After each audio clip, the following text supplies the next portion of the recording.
Ya penting banget kali. Kalau klien nanya, ya masa nggak tahu? Ya bukannya kita jualan material ya.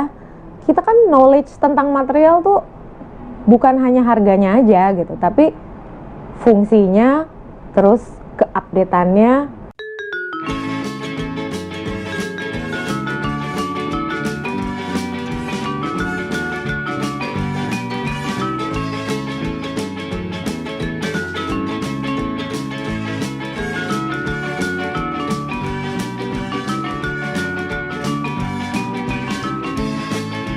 The Steel itu sebenarnya bahasa Belanda ya.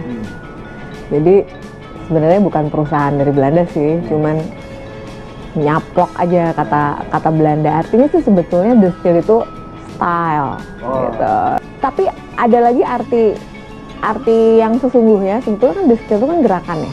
Waktu zaman sejarah desain itu kan The Steel itu kan gerakan. Jadi gerakan dari sejarah desain tuh modern gitu ya. Mungkin karena zaman kuliah seperti mengedorkan pergerakan desain, ya nyaplok aja namanya The Steel. Jadi studio kita namanya The Steel gitu.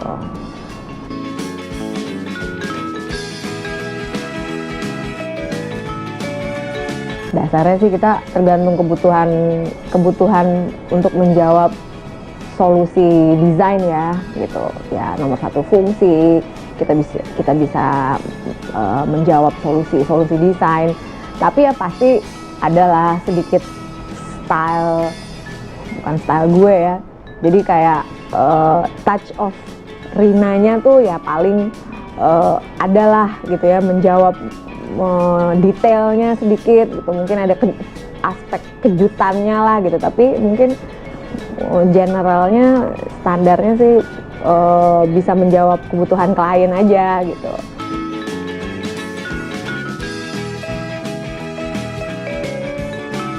Project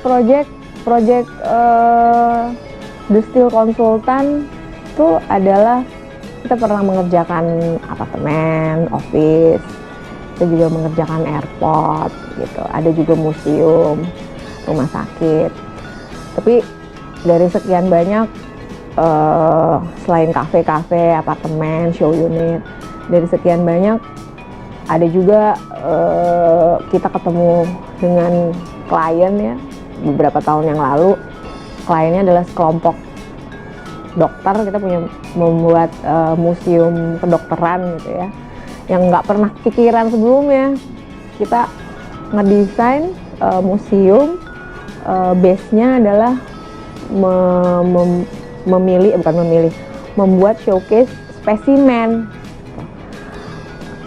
Kebetulan gue tuh orangnya nggak pernah kebayang suruh milih-milih. Kalau desainer tuh kan suruh mencatat nih gimana caranya mendisplay barang ini, ukurannya seperti ini, terus lampunya gini, ditatanya gini-gini, menata lah ya gitu. Nah yang ditata itu adalah spesimen manusia gitu kan. Jadi waktu itu pas lagi meeting, siapa interior desainernya? Cuman interior designer aja yang bisa ikut kita ngecek spesimennya satu-satu diukur. Jadi aku udah yang 1 hari 2 hari nggak kebayang ngedesain sebuah koleksi yang bikin sakit perut sih. sakit perut. Tapi akhirnya udah jadi sih. Ya memang itu nggak dibuka untuk umum karena kan itu ada etikanya ya, memamerkan spesimen gitu. Tapi akhirnya gue bersyukur lah bisa ikut timnya kedokteran waktu itu buat museum kedokteran yang memamerkan koleksi kedokteran dari zaman Belanda.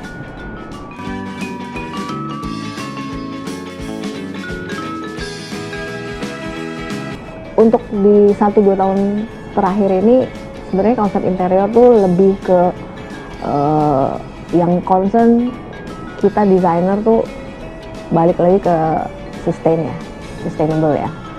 Apalagi kalau interior design mungkin sama kayak arsitek, kita tuh punya tanggung jawab sampai di mana lu ngedesain, lu bisa nggak bersihinnya, lu bisa nggak lu maintenance-nya, lu barangnya tuh ya bukan murah ya, kualitasnya tuh kayak apa gitu. Jadi kita lebih smart dalam memilih material, dalam menjawab sebuah ruangan. Terus kalau misalnya material tadi sustainable, warna-warnanya mulai yang aneh-aneh gitu ya.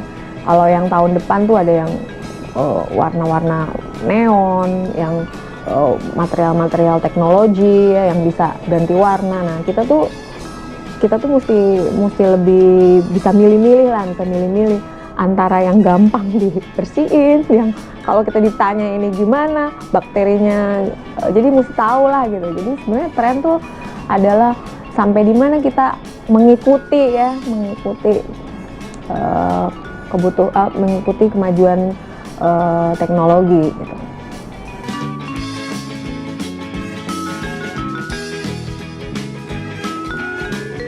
Transformasi modern diadaptasi dengan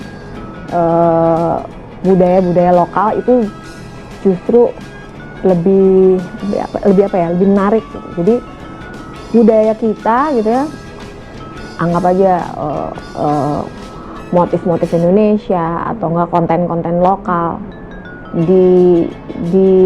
ditransform menjadi sesuatu yang modern tuh, maksudnya ya bukan hanya aplikatif tapi mudah dimengerti gitu ya. Terus kita bisa mix and match, nggak semuanya ditampilkan. Nah, itu sebenarnya budaya luar gitu. Jadi ditampilkan lebih simple, ditampilkan esensinya biar orang tahu. Nah, itu sebenarnya menarik untuk mix budaya, menghormati budaya konten lokal gitu punya kita, tapi dibuat lebih modern.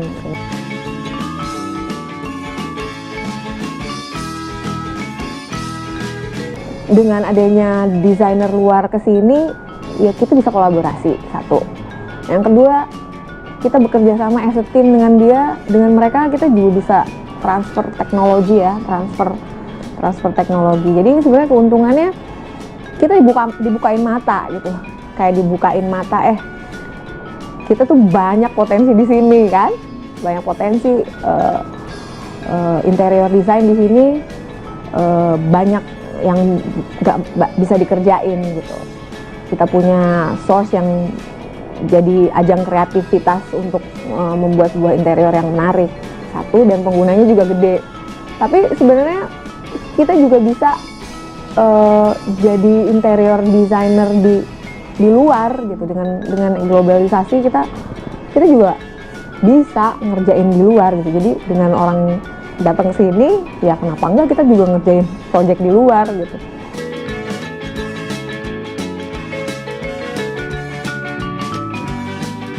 Dengan adanya era digitalisasi,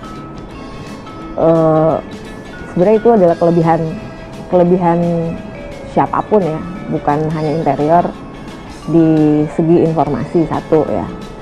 Terus yang kedua, untuk sebuah profesi interior design, dengan adanya teknologi informasi gitu ya, material atau enggak knowledge tentang apapun gitu, sebetulnya itu jadi wadah dan kita wadah untuk seorang desainer interior itu jadi terbantukan gitu ya. Istilahnya kayak kita mau nyari material gitu yang sampai sekarang makin lama makin banyak, terus harganya makin beragam, habis itu modelnya juga makin lama makin baru ya. Mungkin dengan adanya digital informasi ini kita dibantu untuk mensortir lebih cepat gitu kan. Jadi semacam kayak jembatannya lah gitu kan, mensortir lebih cepat. Kita juga bukan asal compare, tapi ya kita pengetahuannya lebih duluan lah untuk menjawab kebutuhan klien.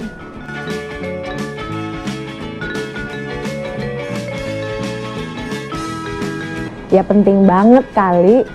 Kalau klien nanya, ya masa nggak tahu? Ya bukannya kita jualan material ya. Kita kan knowledge tentang material tuh bukan hanya harganya aja gitu, tapi fungsinya, terus keupdateannya, sampai-sampai misalnya karpet nih ya, bedanya loop sama bedanya yang tebel sama yang tipis, terus layernya ini dan ini, semuanya lah gitu ya, teknis.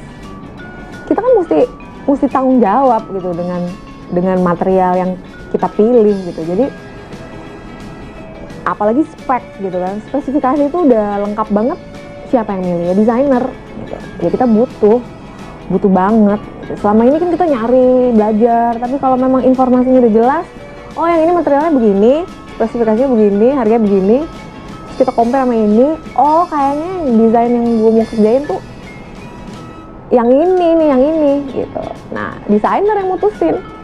Kalau klien kan dengerin kata desainer kan, harusnya ya.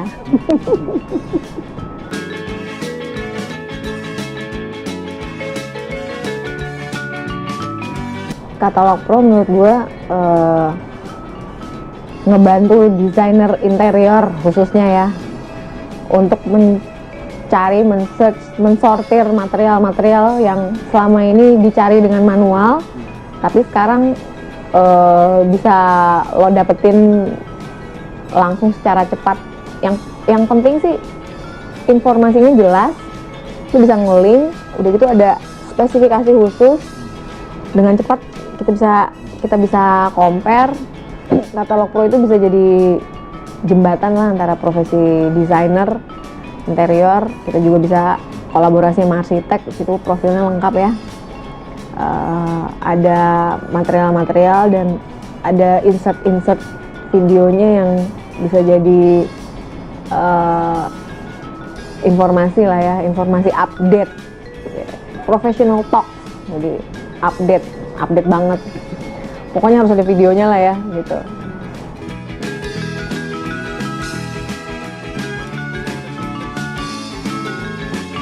GoPro with Katalog Pro.